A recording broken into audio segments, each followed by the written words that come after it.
আন্তর্জাতিক অপরাধ ট্রাইব্যুনালের chief prosecutor advocate Tajul Islam বলেছেন, জুলাই আগস্টে সংঘটিত মানবতা বিরোধী অপরাধের বিচারের জন্য কোর্টরুম ডিজিটাল প্রযুক্তিতে সমৃদ্ধ করা হয়েছে।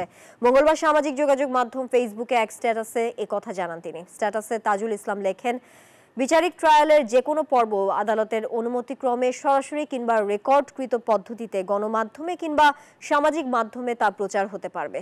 এদিকে সুপ্রিম কোর্টে দায়ের করা জনগুরুত্বপূর্ণ ও সাংবিধানিক মামলাগুলোর শুনানি সরাসরি সম্প্রচার করার নির্দেশনা কেন দেয়া হবে না তা জানতে চেয়ে রুল জারি করেছেন হাইকোর্ট।